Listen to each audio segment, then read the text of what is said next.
Thank you so much.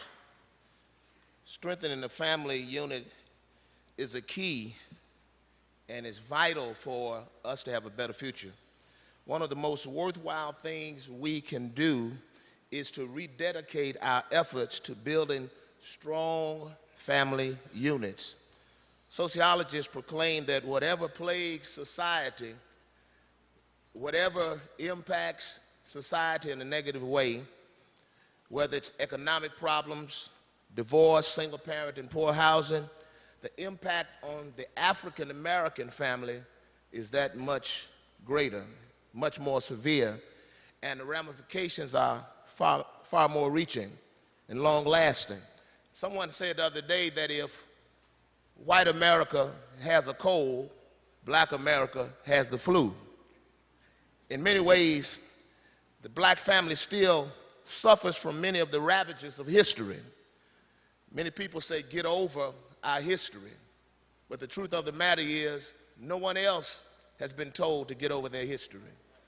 The Jews are never told to get over the Holocaust, and they won't let you tell them to get over the Holocaust. I know people say get over it, but the institution of slavery did everything within its power to rape and destroy the family unit, raping our wives, taking the husbands off and having babies by the slave master and forcing that family unit to raise them.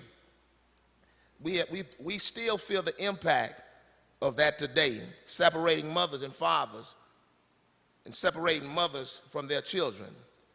The economic disadvantage that slavery brought us, 244 years of free labor, dealt the African American family a huge disadvantage and a major blow.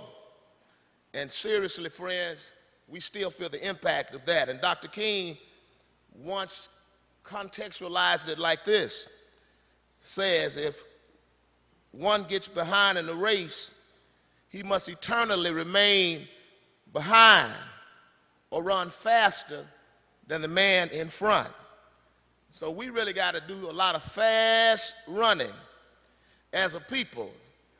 Even though we didn't create all of these conditions, we have played our role in not solving them. And we have been victimized by a country who gives privilege to those who are of the white skin pigmentation.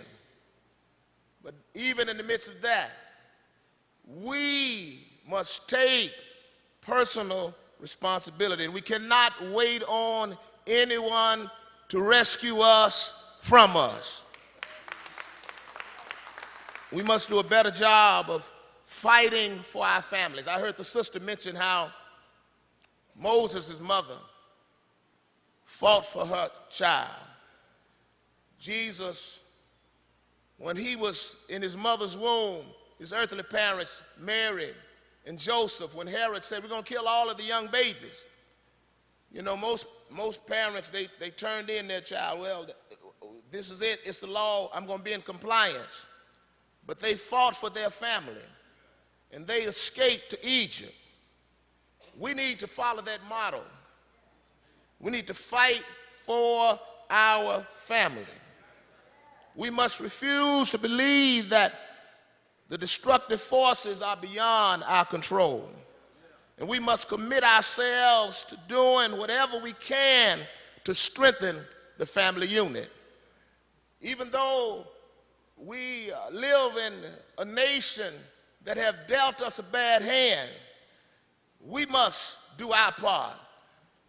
The family is under attack, and we failed in so many areas. It does not make any sense. It is unacceptable.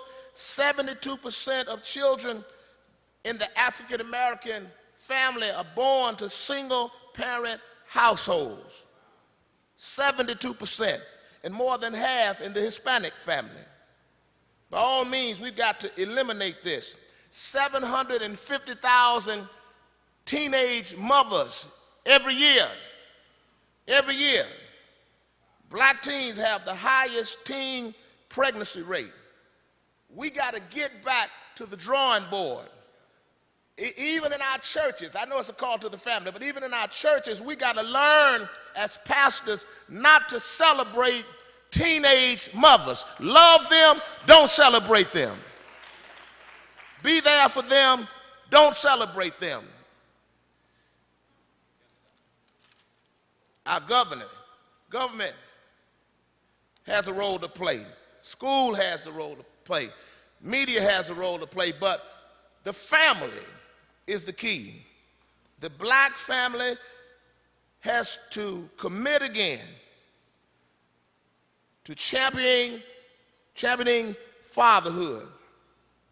We must let young black men know how deplorable it is to father children that they cannot support. Young teen mothers need to know that having a baby does not guarantee a man's love. It's very ludicrous. I tell them often at our church that it's very ludicrous. Something is wrong when you got 5 children and all of their name is Junior. Mike Jr., Tom Jr., Fred Jr., Bill Jr., Harry Jr. Something is wrong with that equation.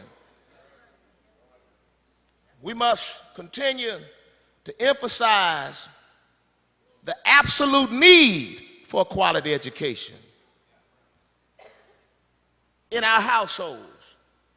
But then we must make equitable school funding a public policy issue all across the country. Right here in Chicago, if we're all equal, does not make any sense for Marshall High School to look one way and then Neuqua Valley looks another way. It does not make any sense when DuSable High School looks one way and Nutria High School looks another way. Then we cannot allow children to indulge in the rap and crap culture. Come on, talk to me, somebody. And then ignore the lessons in the classroom. That's our next fight. And then I'm done with this, but then we got to go back to the church. Man, when we're challenging families, when we're challenging governmental officials, when we're challenging the powers to be, we as a people know that our real salvation has always been in the church. When you look at the African American community specifically, it was the church where abolitionists were birthed. When you look at the civil rights movement, those men came from the church because the church was the only institution that African Americans generally owned, and therefore they were not owned by anybody downtown. So we got to get back to the church, and the Bible says, if my people which are called by my name would humble themselves and pray, and seek my face and turn from their wicked ways, then will I hear from heaven, forgive you of your sins and heal your land. Now, while past condition, I'm done, I promise you, have left destruction and feelings of despair, we cannot implode or self-destruct. Because the truth of the matter is, even if you are not responsible for being down, you are responsible for getting back up.